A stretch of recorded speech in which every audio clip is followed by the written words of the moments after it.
Bonjour et bienvenue. Avez-vous remarqué que vous êtes le seul à voir le monde différemment, comme si vous étiez syntonisé sur une fréquence que les autres ne captent pas? C'est comme si tout le monde autour de vous suivait un script prédéterminé, tandis que vous sentez que quelque chose ne va pas, que certaines douleurs, comportements et mots ne devraient pas être normalisés, même si tout le monde insiste pour dire qu'ils le sont. Depuis l'enfance, vous percevez les silences éloquents, les tensions non dites lors des rencontres familiales, les blessures camouflées par des sourires forcés. Vous absorbez l'énergie dense des environnements, décryptez la douleur derrière les masques et portez ce fardeau sans le vouloir. Vous observez, ressentez, questionnez, parfois vous taisez, d'autres fois vous explosez. Mais au fond, vous savez qu'il y a quelque chose en vous qui refuse de perpétuer les mêmes schémas. Alors que beaucoup suivent endormis, vous êtes celui qui commence à se demander « Pourquoi ma famille est-elle ainsi? Pourquoi me sens-je si déplacé? Suis-je le problème ou suis-je le premier à voir ?» Et c'est là que tout commence. Ce malaise, ce sentiment de ne pas appartenir, n'est pas un signe que quelque chose ne va pas chez vous, mais un signe que vous vous réveillez, voyant ce que les autres ne peuvent pas encore voir. Dans presque toutes les familles, il y a quelqu'un comme ça, celui qui porte un fardeau invisible, qui ressent plus profondément, qui aime plus intensément. Cette personne est souvent vue comme différente, trop sensible. Mais ce que peu comprennent, c'est que cette sensibilité est une force, car c'est celui qui perçoit les schémas répétitifs, qui ressent les douleurs non résolues des générations passées. C'est comme si tout convergeait vers vous. Mais pourquoi? Parce que quelqu'un doit se réveiller, quelqu'un doit briser le cycle, quelqu'un doit avoir le courage de regarder tout cela et de dire « ce n'est pas normal, ce n'est pas juste, ce n'est pas de l'amour ». Et cette personne, c'est vous, l'élu, non pas parce que vous êtes supérieur, mais parce que, pour une raison majeure, c'est vous qui avez eu la sensibilité pour le percevoir. Votre âme est venue avec cet appel, et peu importe à quel point vous essayez de fuir, il revient toujours. L'élu est celui qui voit au-delà des apparences, qui ressent un vide même lorsque tout semble aller bien, qui perçoit qu'il y a quelque chose au-delà du matériel. Et c'est là que tout commence à changer. Se réveiller est beau jusqu'à ce que vous réalisiez que vous êtes seul dans ce voyage, alors que vous commencez à voir plus clairement. Les gens autour de vous restent pris dans les mêmes comportements, les mêmes discours. Et puis vient cette sensation d'être hors de synchronisation, comme si vous étiez sur un rythme différent. Parler à vos parents n'est plus aussi facile, leurs opinions semblent trop rigides, leurs conseils semblent dépassés. Vous vous demandez, est-ce que j'ai trop changé? Ou est-ce que j'ai enfin commencé à voir les choses comme elles sont? Et c'est difficile parce que vous n'avez personne avec qui partager cela. Ceux qui sont encore endormis pensent que vous exagérez et, au lieu de soutien, vous recevez des critiques. C'est un type de solitude que l'on ne peut pas expliquer.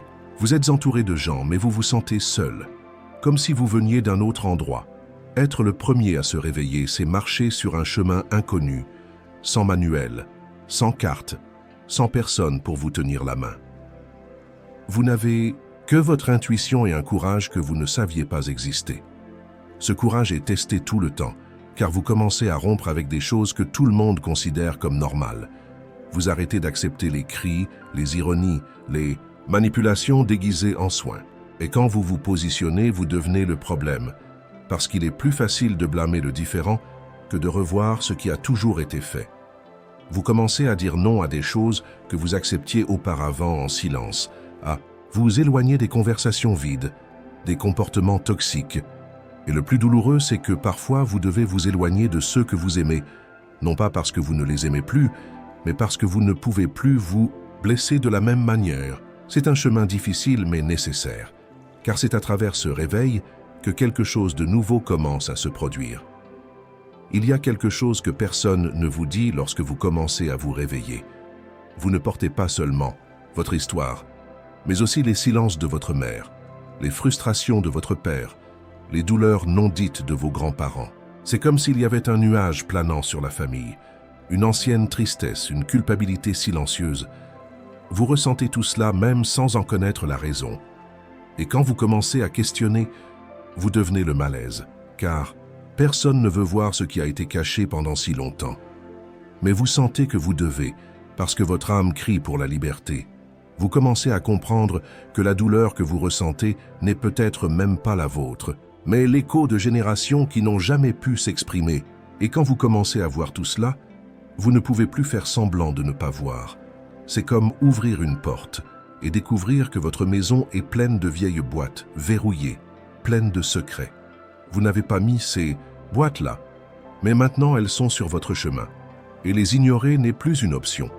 Alors, vous prenez une profonde inspiration et commencez à les ouvrir une par une, et chaque boîte apporte avec elle une clé qui libère, transforme, nettoie, guérit. Peu à peu, vous réalisez que votre mission n'est pas seulement d'évoluer, mais de guérir ce que personne n'a eu le courage de regarder, de rompre avec ce qui semblait normal, mais qui a toujours été une souffrance déguisée en tradition. Vous ne portez pas seulement un nom, vous portez une mission ancestrale.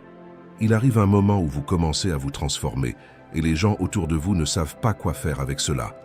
Vous commencez à parler de sentiments, d'énergie, de guérison, de spiritualité, à questionner les schémas, les comportements, les habitudes enracinées. Et c'est là que le jugement apparaît. Vous devenez le différent, l'étrange, le spiritualiste de la famille. Et cela fait mal, car cela vient de ceux que vous aimez, de ceux dont vous vouliez le soutien. Mais la vérité est que le jugement ne vient pas parce que vous avez tort, mais parce que votre changement oblige les autres à regarder ce qu'ils évitent depuis des années. Vous devenez un miroir, et tout le monde n'est pas prêt à se voir. Ils disent que vous avez changé, comme si c'était une mauvaise chose. Mais en réalité, vous êtes simplement en train de redevenir qui vous avez toujours été à l'intérieur, mais maintenant avec du courage. Le courage de dire non, de vous positionner, de sortir du cercle des commérages, de ne pas participer au même petit théâtre, de rompre avec l'hypocrisie déguisée en tradition. Et cela dérange, parce qu'il est plus facile d'attaquer celui qui change que de changer avec « Louis ». Mais si cela vous arrive, respirez. Vous n'avez pas tort, vous êtes simplement hors du script, et c'est exactement pour cela que vous êtes nécessaire. À un certain moment de ce voyage, vous réalisez que vous ne pouvez plus essayer de réparer l'extérieur si l'intérieur est en morceaux. C'est là que commence le véritable processus de guérison. Ce n'est pas beau, ce n'est pas magique, cela ne se produit pas du jour au lendemain. Au début, il semble que tout empire, comme si vous remuiez dans un placard qui est resté fermé. Pendant des années, la poussière arrive, le désordre arrive, les souvenirs arrivent, mais il faut remuer, il faut affronter.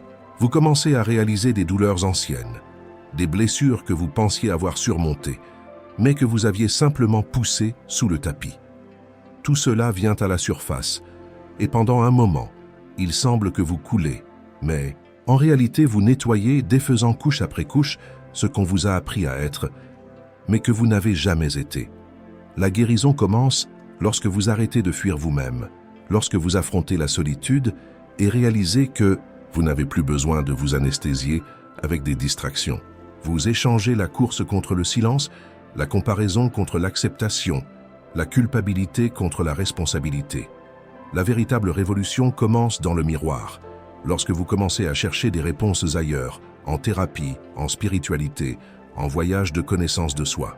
Et peu à peu, les pièces commencent à se réorganiser. Vous comprenez que pardonner n'est pas oublier, c'est lâcher le poids, que vous n'avez plus besoin de répéter ce qui a fait mal à vos parents, à vos grands-parents, que vous pouvez créer une nouvelle histoire avec de nouveaux schémas.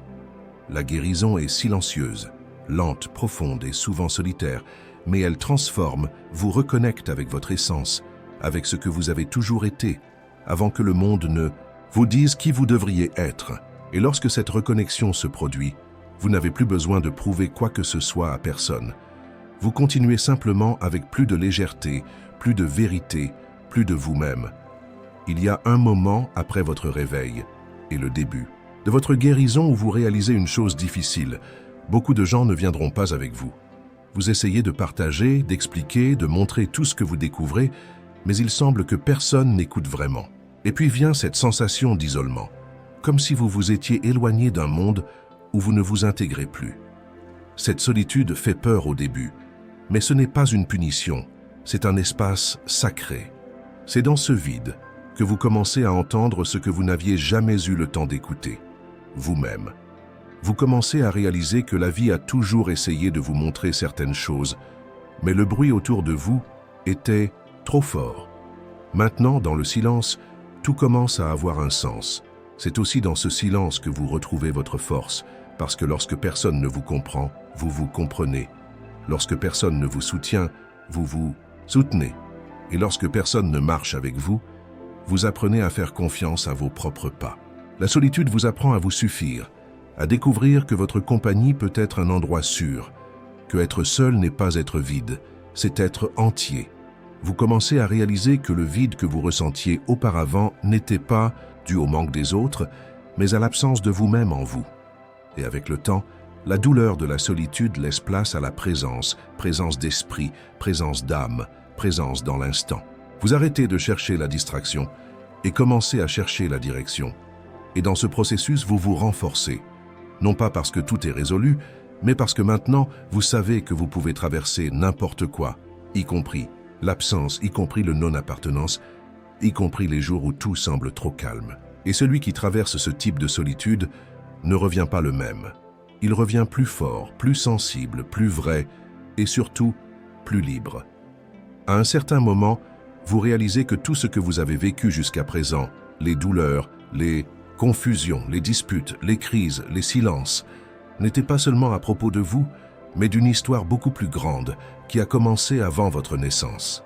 Vous réalisez que votre vie est connectée à quelque chose qui vient de très loin et que d'une certaine manière, vous êtes le maillon qui est venu pour rompre ce cycle, pour guérir ce qui est resté coincé là-bas et empêcher que cela ne se répète plus tard.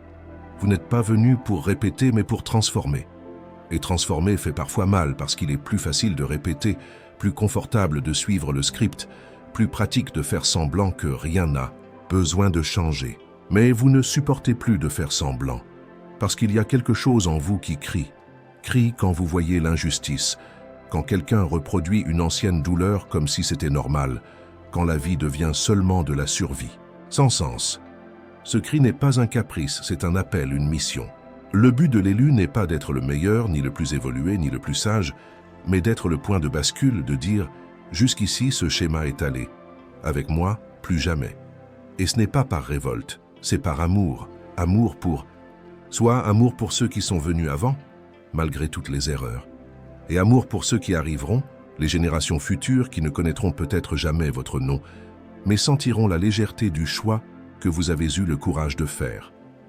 Maintenant, vous commencez à comprendre que ce qui guérit le passé libère le futur et que, parfois, il suffit qu'une personne refuse de répéter pour qu'une lignée entière change. Vous êtes cette personne. L'élu n'est pas celui qui se croit spécial, mais celui qui accepte d'être un instrument de guérison, de rupture, de reconnexion. Et alors la douleur qui semblait autrefois un châtiment commence à avoir un sens. Vous voyez que chaque blessure a ouvert un espace pour que quelque chose de nouveau naisse, et que le poids que vous portiez n'était pas seulement de la douleur, mais aussi du pouvoir. Le pouvoir de changer les histoires, de nettoyer les mémoires, de réécrire les destins. Peut-être avez-vous passé toute votre vie à vous demander pourquoi tout semblait plus difficile pour vous, pourquoi vous étiez plus sensible, pourquoi vous sembliez porter le monde sur vos épaules. Et peu à peu, entre une douleur et une autre, vous avez réalisé que ce n'était pas seulement une question de malchance, ni de drame, ni d'exagération. Vous ressentiez simplement ce que tout le monde avait appris à ignorer. Vous voyiez ce que personne ne voulait plus voir. Vous questionniez ce que tout le monde avait déjà accepté. Vous ressentiez ce que les autres avaient enterré profondément. Et c'est là que réside la clé. Car l'élu est cet être qui dérange, mais dérange parce qu'il met en lumière des vérités qui étaient cachées. Et toute vérité, au début, fait mal. Être l'élu ne signifie pas être meilleur que les autres, ni vivre une vie parfaite, illuminée, sans trébuchement. En fait, c'est souvent le contraire. C'est vivre dans le chaos et pourtant garder le cœur allumé. C'est regarder en arrière avec compassion, même lorsque l'histoire a été dure. C'est continuer à aimer une famille qui vous rejette parfois, et pourtant ne pas rendre le jugement. L'élu est celui qui, même blessé, choisit de ne pas blesser, qui, même fatigué, continue à planter, qui, même seul, continue à avancer. Non pas parce qu'il est fort tout le temps, mais parce qu'il a compris que ce n'est pas à propos de lui, mais de quelque chose de plus grand, d'honorer une mission qui ne vient pas avec un manuel, mais avec un feu intérieur qui ne s'éteint pas. Vous sentez cela, n'est-ce pas? Vous sentez que votre vie a quelque chose de spécial, même sans pouvoir l'expliquer. Vous sentez que vous êtes venu pour quelque chose de plus, que vous n'êtes pas né pour vivre en pilote automatique, que quelque chose en vous presse, appelle, dit « Réveillez-vous, vous avez un rôle important ici. » Et c'est vrai, parce que si vous êtes arrivé jusqu'ici dans ce voyage, si vous vous reconnaissez dans tout cela, c'est parce que vous êtes l'élu. Et non, ce n'est pas une punition, c'est un appel à rompre, à guérir, à être un pont à transformer. Même lorsque personne ne comprend, même lorsque cela semble trop lourd. Vous êtes le point de lumière dans une lignée entière qui a vécu dans l'obscurité, la réponse à des prières faites par des personnes qui ne sont même plus là. L'espoir vivant que oui, il est possible de faire différemment. Vous êtes le début de tout ce qui peut encore fleurir.